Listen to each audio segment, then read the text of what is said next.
पश्चिम बंगाल के साउथ 24 परगना में बरुईपुर के अंदर जिस तरीके से 11 साल की मासूम बच्ची के साथ दुष्कर्म हुआ और उसके बाद उसकी हत्या कर दी गई, इस मामले में बंगाल के अंदर काफी रोष है। और सयानी घोष इसी बीच बरुईपुर पहुंची। बरुईपुर पहुंचने के बाद जिस तरीके से वो मीडिया के सामने आई, उन्होंने बड़े ही नम्र स्वभाव के साथ शुभेंदु सरकार पर भरोसा जताया। उन्होंने जिस तरीके की भाषा इस्तेमाल की, जो शब्द इस्तेमाल किए और जो भरोसा जताया है शुभेंदु सरकार में, यकीन मानिए वो एक तरीके से सयानी घोष का बदला हुआ रूप है। आखिर सयानी घोष में ये बदलाव आया तो इसकी बड़ी वजह क्या है? और दूसरी बड़ी बात कि ममता बनर्जी जिस तरीके से बरुईपुर पहुंचने चाहती थी और उसके बाद उन्हें हाउस अरेस्ट किया गया, तो ममता बनर्जी किस तरीके के आरोप लगा रही हैं शुभेंदु सरकार पर, एक बात। दूसरी बड़ी बात कि ममता बनर्जी ने एक कैंडल मार्च निकाला और कैंडल मार्च निकालने के बाद उन्होंने बहुत सारे आरोप लगा दिए बीजेपी सरकार पर। ममता बनर्जी को अपने दौर को भी याद करना होगा। तो बहुत सारी उम्मीदें, जो उम्मीदों के अलावा जो आरोप लगाए हैं, उनको भी सिलसिलेवार तरीके से समझेंगे और तब हमें यह समझ में आएगा कि सत्ता में रहते हुए आप करते क्या हैं और सत्ता से बेदखल होने के बाद आपके आरोप या आपके सुर किस तरीके से बदल जाते हैं। तो सबसे पहले शुरुआत सयानी घोष से। सयानी घोष बरुईपुर पहुंची थी और बरुईपुर पहुंचने के बाद वो पीड़ित परिवार से मिली, लेकिन इस बीच में एक अजीब वाकया भी देखने को मिला। स्थानीय लोगों ने एक तरीके से उनके ऊपर बहुत सारे आरोप भी लगाए। लोग उन्हें गद्दार गद्दार कहकर के चिल्लाने लगे, बेईमान बेईमान कहकर के चिल्लाने लगे। सयानी घोष को लोग इस तरीके से क्यों कह रहे थे, यह भी आपको समझना होगा। दूसरी बड़ी बात, सयानी घोष जब पीड़ित परिवार से मिली, उसके बाद वो मीडिया के कैमरों के सामने आई और मीडिया के सामने आने के बाद उन्होंने अपनी बात रखी।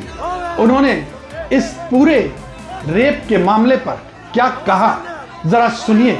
और शुभेंदु अधिकारी सरकार पर किस तरीके का भरोसा उन्होंने जताया है, ये भी समझ लीजिए। देखिए, इसमें कहने वाली बात कुछ है नहीं। There is nothing called your rape versus my rape. अगर किसी ने ऐसे सिचुएशन में जो लोग जुड़े हुए हैं उनको, मतलब मैं क्या बोलूं, मेरी भाषा खो गई है। बोलते हैं ना, कड़ी से कड़ी सजा, ऐसी सजा मिले कि आगे जाके जिनके भी जहन में या दिमाग में चल रहा है कि किसी भी बच्चे पे या किसी भी महिला पे अत्याचार करे, उसकी रूह कांप जाए। हमारा विश्वास रहेगा हमारे आदरणीय मुख्यमंत्री के ऊपर that justice will be delivered. और पुलिस के जगह से भी अगर कोई डेरिलिक्शन ऑफ ड्यूटी, अर्थात अगर कोई नेग्लिजेंस हुआ है, तो वो देखेंगे, उसका असेसमेंट होगा, उसका विचार होगा। तो सयानी घोष को पूरा यकीन है कि शुभेंदु अधिकारी किसी को छोड़ेंगे नहीं, जीरो टॉलरेंस की नीति अपनाएंगे और उन्हें इस बात का पूरा भरोसा है। इतना ही नहीं, उन्होंने अपने बयान में यह भी कह दिया कि ये जो मामला है वो सिर्फ एक बच्चे से दुष्कर्म का ही मामला नहीं है, ये एक तरीके का रैकेट भी मालूम पड़ता है। इससे पहले कि हम अब इस पूरे वीडियो के दूसरे पहलू पर जाएं, यानी सयानी घोष ने जो कहा है, उसके बाद टीएमसी एक तरीके से सयानी घोष पर हमलावर हो चुकी है कि वो इतनी सॉफ्ट कैसे हो गई शुभेंदु अधिकारी को लेकर के। तो हम टीएमसी का रुख भी आपको समझाएंगे, लेकिन उससे पहले ये पूरा केस क्या था ये आप जरूर समझ लीजिए। असल में मामला 4 जुलाई का है। शनिवार का दिन था। बरुईपुर में रहने वाली एक छोटी सी बच्ची 11 साल की, वो करीब शाम 4:30 बजे अपनी एक सहेली के लिए बर्थडे गिफ्ट खरीदने के लिए घर से बाहर निकली थी, लेकिन वो घर नहीं पहुंची। रात 8 बजे जब घर वालों ने उसे ढूंढना शुरू किया तो फिर एक सीसीटीवी फुटेज मिला और उस सीसीटीवी फुटेज में उस बच्ची को एक शख्स के साथ जाते हुए देखा। पुलिस ने, न केवल पुलिस ने बल्कि स्थानीय लोगों ने उस शख्स को धर दबोचा और उसके साथ सख्ताई से पेश आए। 5 जुलाई को सुबह उस शख्स की निशानदेही पर एक तालाब से उस बच्ची की डेड बॉडी बरामद की गई और वहीं उसी शख्स की निशानदेही पर एक दूसरे शख्स को भी पकड़ा गया और पब्लिक ने उस शख्स को बहुत बेरहमी से इस कदर कूटा कि उसकी मौत हो गई।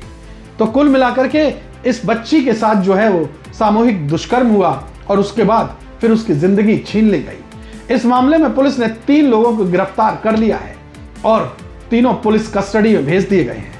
लेकिन इस मामले के सामने आने के बाद टीएमसी ने एक तरीके से शुभेंदु अधिकारी सरकार के खिलाफ कड़ा रुख अख्तियार कर लिया।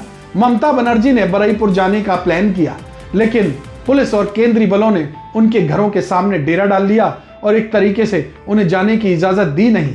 ये मान लीजिए कि उन्हें हाउस अरेस्ट कर लिया गया।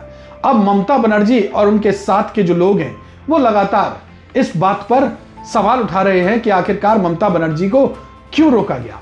और दूसरी तरफ जिस तरीके से जो ममता बनर्जी की सबसे करीबी थी सयोनी घोष, उनके ममता बनर्जी तो एक तरीके से आग उगल रही हैं शुभेंदु अधिकारी को लेकर के, क्योंकि वो लगातार आरोप लगा रही हैं कि शुभेंदु अधिकारी की सरकार में महिलाओं पर अत्याचार हो रहे हैं, आरोप बढ़ रहे हैं, हिंसा फैल रही है। और इसी को लेकर के उन्होंने एक कैंडल मार्च भी निकाला और ये सारे आरोप उनके ऊपर गढ़ दिए।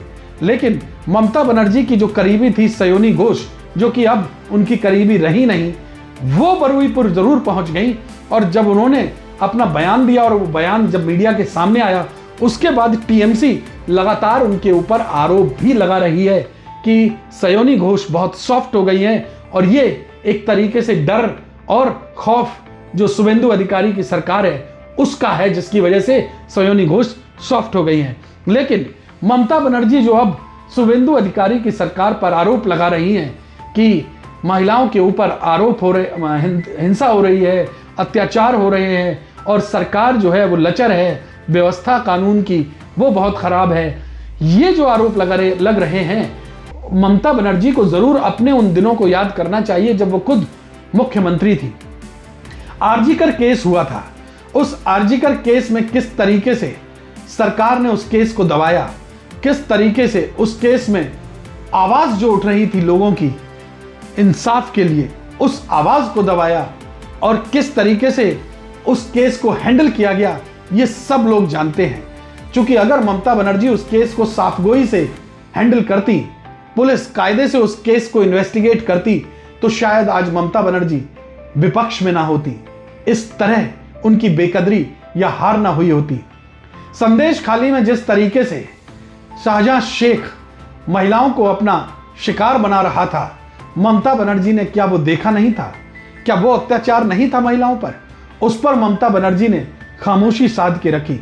अगर ममता बनर्जी ने उस पर भी कड़ा एक्शन लिया होता तो यकीन मानिए आज ममता बनर्जी की जो हालत है वो हालत ना होती। जहांगीर शेख जिस तरीके से, जहांगीर खान जो ये कह रहा था कि साहब इलेक्शन जब ओवर हो जाएंगे, तो अभिषेक बनर्जी ने कहा था कि हमने 4000 कमरे बुक करा रखे हैं। और वो 4000 कमरे क्यों बुक करा रखे हैं?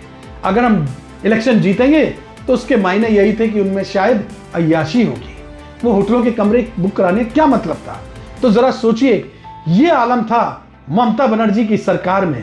और रेप, हत्या, इस तरीके के मामले किस कदर दबा दिए जाते थे वो भी बताने की जरूरत नहीं, क्योंकि फाइलों में धूल फांक रहे हैं, इन्वेस्टिगेशन हुए नहीं वो केस। अब जब ये बरुईपुर का केस हुआ है, जिसके सामने आने के बाद शुभेंदु अधिकारी ने साफ तौर पर कहा था कि केस को हल्के में नहीं लिया जाएगा, एक एक दोषी को कड़ी सजा दिलाई जाएगी। नारी सुरक्षा और बेटी सुरक्षा, इसमें कोई तमन्ना का जो परिवार है उनको तो इंसाफ पिछले सरकार नहीं दिया है, वो तो सीपीएम का आदमी है। मैं इन्हें तुरंत 3 दिन के अंदर पुलिस को देकर, बंगाल पुलिस को देकर, ये पुलिस भी कॉम्पिटेंट है। पिछले टाइम पुलिस के हर इश्यू में पुलिस को काम करने के लिए रुकावट था, पुलिस को काम करने के लिए इजाजत नहीं था, सब काम राजनीति से आधारित था। हम लोग तमन्ना को तरह आदमी को तुरंत गिरफ्तार कर दिया। यहाँ भी कुछ देख लीजिए, बड़ा एक्शन होगा। मैं कल खुद जा रहा हूँ बरुईपुर पुलिस सुपर का ऑफिस में। जो मिसिंग डायरी का बाद पुलिस का, लोकल पुलिस का भी क्या रोल है, उस भी असेसमेंट होगा। उसमें कोई पुलिस ऑफिसर का कुछ आपका इरेस्पॉन्सिबिलिटी मिलेगा तो उसका दर्जा दिखाने का काम भी पुलिस मंत्री करेगा। शुभेंदु अधिकारी जीरो टॉलरेंस की नीति पर एक तरीके से कायम है और वो इस केस को इन्वेस्टिगेट करके ही दम लेंगे और इस मामले के जो भी आरोपी हैं उन्हें सख्त से सख्त सजा दिलाई जाएगी। लेकिन सबसे बड़ी बात जो है वो सयोनी घोष के सुर और ताल की है कि कैसे जब आप सत्ता में थे तब आप इसी बीजेपी सरकार को लेकर के क्या क्या आरोप नहीं लगाते थे। आरजी कर में आप कह रही थी कि बीजेपी राजनीति कर रही है, बीजेपी एक लड़की के रेप पर किस तरीके से सियासी रोटियां सेक रही है। लेकिन अब वही बीजेपी जब सत्ता में आ गई है तो सयोनी घोष ममता बनर्जी का दामन छोड़ चुकी हैं और अब उनका सॉफ्ट रवैया हो चुका है। तो ये भी एक बदला हुआ स्वरूप है जो एक तरीके से सियासत का ही रूप है। तो सियासत किस तरीके से सत्ता से बेदखल होने के बाद अपना रूप बदलती है और सत्ता में आने के बाद अपना चमत्कार दिखाती है, ये सब कुछ बंगाल में देखने को मिल रहा है। सबसे बड़ी उम्मीद है शुभेंदु अधिकारी की सरकार से कि इस मामले में जल्द से जल्द और जो दोषी लोग हैं, जो आरोपी हैं, वो गिरफ्तार होंगे और दोषियों को बख्शा नहीं जाएगा। ये जो इस मामले में इंसाफ होगा वो पश्चिम बंगाल में एक मिसाल बनेगा ताकि किसी भी मासूम बच्ची की तरफ हाथ उठना तो दूर, गलत निगाहें भी उठने से पहले एक बार नहीं 100 बार सोचें। वीडियो पर आपकी राय क्या है कमेंट बॉक्स में जाकर के दर्ज कर दीजिए। वीडियो को आप ज्यादा से ज्यादा शेयर करें, चैनल को सब्सक्राइब करें। जय हिंद, वंदे मातरम। न्यूज़ कॉरिडोर्स आप हमें यूट्यूब पर, इंस्टाग्राम पर, एक्स पर और फेसबुक पर फॉलो कर सकते हैं।